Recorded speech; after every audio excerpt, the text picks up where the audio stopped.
Добар ден, гледате вести на Слободен печат. Јас сум Александра Вуксановиќ. Еве што има ново.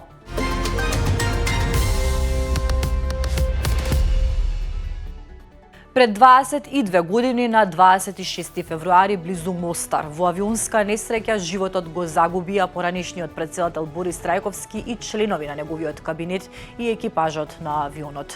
Годишнината од загинувањето на претседателот Трајковски денеска ќе биде одбележана во Скопје, во неговата родна Струмица и во Ротмилје.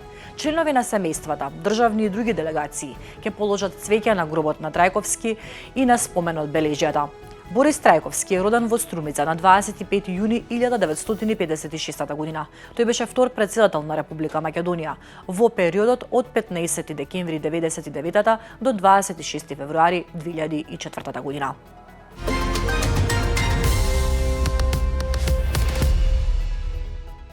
Известувачот на Европскиот парламент за Македонија, европратеникот Томас Вајц, денеска пред Комитетот за надворешни работи на Европскиот парламент АФЕТ ќе го презентира годишниот нацрт извештај за напредокот на државата. Во годишниот нацрт извештај Вајц меѓу другото наведува дека од суштинско значење за евроинтеграцијата на државата, особено во контекст на новата геополитичка реалност, е сите политички актери, особено владата, да даваат опипливи резултати во клучните области. А во исто време Европската Унија и нејзините држави членки мора да ги исполнат своите обврски, целосно да ја поддржат Македонија, вклучително и преку активен дипломатски ангажман, за да ја помогнат да напредува во исполнувањето на сопствените обврски. Ова ќе биде втори извештај за земјата од 2022 година, по тој минатата година кој беше усвоен од Европскиот парламент.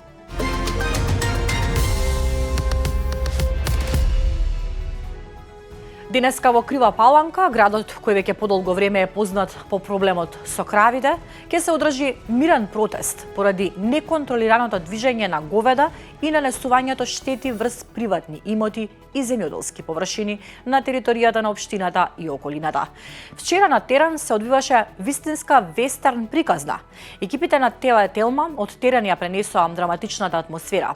Инспекторите од Агенцијата за храна и ветеринарство и Министерството за внатрешни работи се обидуваа да ги приберат животните, додека нивните сопственици ги бркаа по планината за да спречат тие да бидат одземени.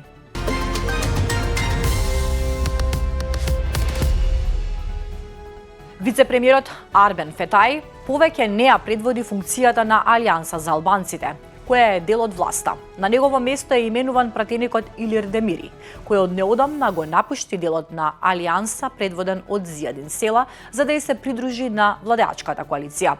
Висок функционер од фракцијата за Слободен печат потврди дека смената на Фетај од челната позиција е резултат на внатрешните несогласувања, зашто Фетај бил против трансформацијата на вреди во партија и се залагал нивниот дел од Алијанса да прерасне во нов политички субјект. Темата е на Маријела Трајковска.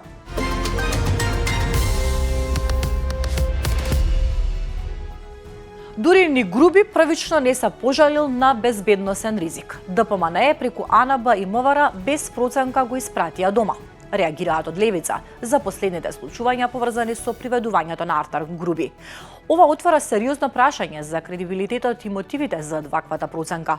Ако не постоела конкретна пријава, ако надлежните во затворот тврдат дека безбедноста е обезбедена, тогаш од каде произлегува драматичната промена на наративот во рок од неколку часа? Очигледно станува збор за конструирано алиби за поблага мерка.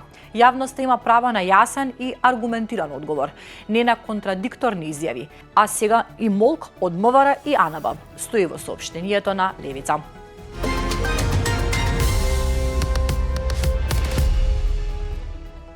Претседателот на Република Албанија Бајрам Бегај денеска ја започнува својата дводневна официјална посета на Македонија, во рамки на која ќе оствари повеќе средби со представници на државниот и локалниот врв. Според најавите, Бегај денеска ќе се сретне со градоначалникот на општина Чаир Изет Меджити, каде што ќе му биде приреден свечен прием.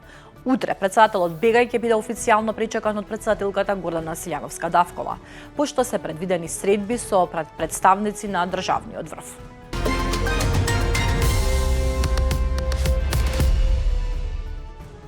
Председателот на Србија Александар Вучич изјави дека утрово е малку подобра состојбата на министерот за внатрешни работи Ивица Дачик, кој вчера беше примен во болница со тешко воспаление на белите дробови и е во тешка здравствена состојба, интубиран и на респиратор. Лекарите велат дека на Дачик му е нешто подобро и оти верува во него, напиша Вучич на Инстаграм. Докторот што го надгледува Дачик вели борбата продолжува. Тој е на механичка вентилација и во овој момент успеавме да ја стабилизираме неговата состојба.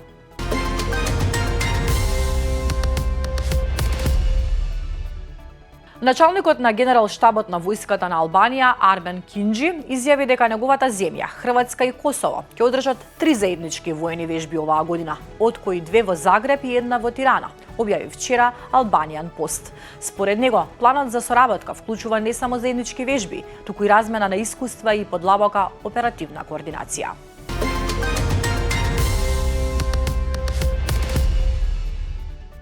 Председателот на Украина Зеленски соопшти дека телефонски разговарал со американскиот председател Доналд Трамп за престојните преговори во Женева, насочени кон завршување на војната. Темите се однесувале на прашањата што ќе бидат разгледувани на билатералната средба меѓу украински и американски представници во Женева, како и подготовките за следната средба на целосните преговарачки тимови во трилатерален формат на почетокот на март. Во Женева утре се очекува нова рунда билатерални разговори меѓу Украина и САД, која треба да ја подготви теренот за трилатерална средба Украина-Русија-САД. Зеленски за Fox News изјави дека Русија не успеала да го замени украинското знаме со руско, што го опиша како многу важна работа, нагласувајќи дека е горд на тоа.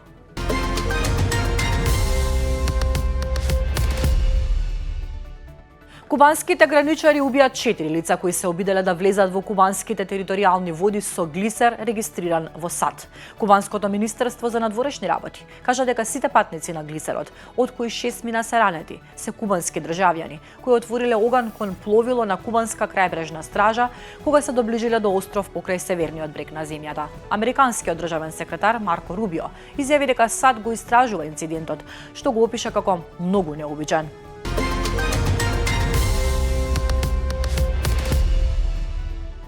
Уште вести од светот, севернокорејскиот лидер Ким Џонг Ун најави зголемување на својот нуклеарен арсенал и развој на нови стратешки системи за оружје, додека во главниот град Пјонгјанг се одржа голема воена парада по повод завршувањето на партискиот конгрес.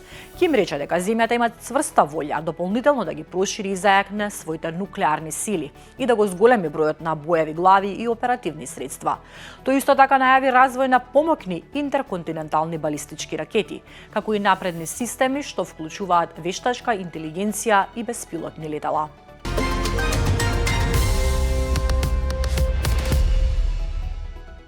Реал Мадрид експресно суспендираше навивач кој салутираше пред ТВ камерата против Бенфика.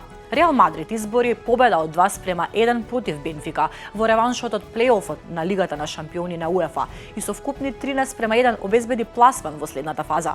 Но, наместо само фудбалот да биде во фокусот, пред почетокот на надпреварот се случи и еден инцидент. Додека камерата минуваше над трибините на стадионот, каде илјадници навивачи се сокренати шалови ги пееа клупските песни. Во кадарот се појави лице кое повеќе пати упатуваше нацистички поздрав директно кон камерата. Реакцијата беше брза. Обезбедувањето на клубот експресно го лоцираше навивачот, го идентификуваше и го отстрани од трибините уште во почетокот на првото полувреме.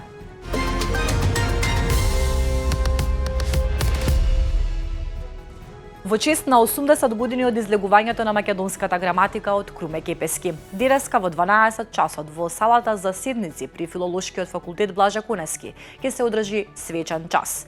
Првата граматика за учебник во средните училишта е објавена на 24 јануари 1926 година. Решението го донесе Министерството за народна просвета на Македонија.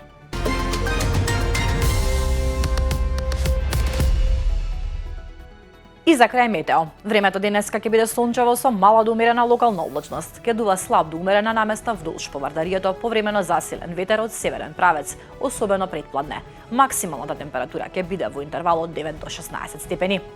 Гледавте вести, ви благодарам на довербата, ќе се видиме уште еднаш во 15:30.